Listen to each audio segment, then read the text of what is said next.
What is Don Juan? DeMarco. Thank you. Oh. 7,200. You're in second place. Yikes. And the gentlemen are not happy. Let's go to final. That's a pain to look right there. I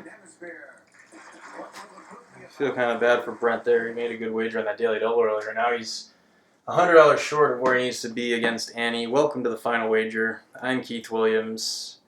And what's bad for Brent is good for me because I don't have to really do any math. I guess Brent just go for 6,400. Paul wager at most 59.99 and at least 801.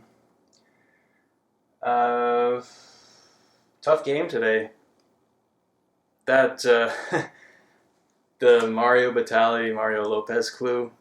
That's a hilarious mental image. Thinking of Mario Lopez going around Italy or wherever it was, slurping spaghetti and eating gelato and having a good time. Brent, during his interview, used the word quixotic, which I have never heard it pronounced that way before. I don't know if that's an acceptable pronunciation, but I've always pronounced it quixotic, which, you know, his pronunciation is a lot more natural.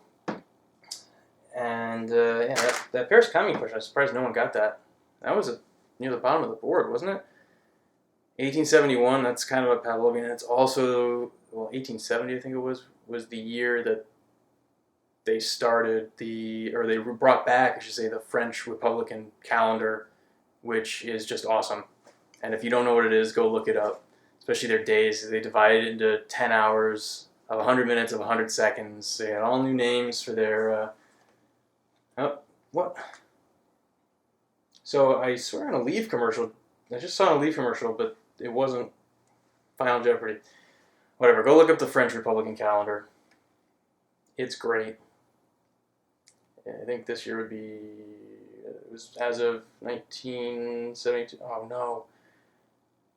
Yeah, it sucks because there was a shooting of a police officer tonight in Bushwick, and alright, looks like News 7 is not cutting into it too much. Alright, let's play Final Jeopardy. Let's fast forward. Let's wait for... Yeah, I think that should do it. Good time. Alright, so let's see how these guys wager. Let's see how much of $1.99 is going to wager.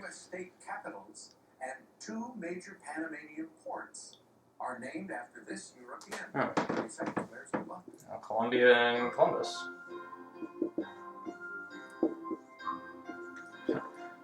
I was almost going to write Colombo. Anyone else could be?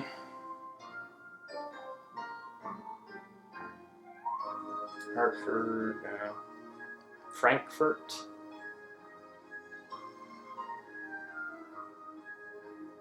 Balboa wouldn't be one of them. I can't think of anyone else. Paul, we start with you. You were in third place. You had 6,800. I'm guessing everyone gets this one, right? Columbus, and that is correct, of course. And you have 500 only, moving you in second place with 7,300. But let's go to Brent now to see if he came up with Christopher Columbus. He did. Did he risk more than $100? Well, I think the good news is I don't think it's going to matter. Annie could not be caught. This game was a runaway for her, and she wrote down Christopher Columbus, so she is right. $1.99. She didn't have to risk anything, but oh my gosh, 7,700. What a gutsy move! Gutsy.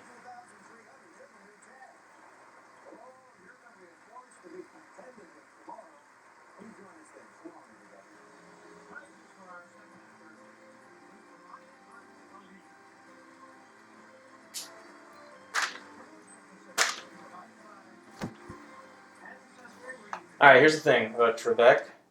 Anytime Trebek talks about wagering, it's probably not good advice. That's not a gutsy move, that's just a dumb, stupid move. You have to take the game when you can, even if it's a category that you love. I mean, the one I love going back to is Ken Jennings had a Final Jeopardy about comic books, and Ken Jennings knows everything about comic books, but he got it wrong, and he wagered big. I mean, he wagered the maximum he could to preserve his lock, but I mean, still, you're never going to be 100% on any category, especially something as vague as the Western Hemisphere.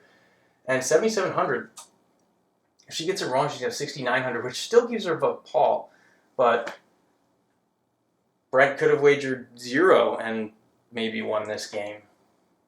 Which is, I don't know. I have a white wager, which Annie is obviously going to get, but maybe I need to come with something that's even more egregious than that, like a true Klaven.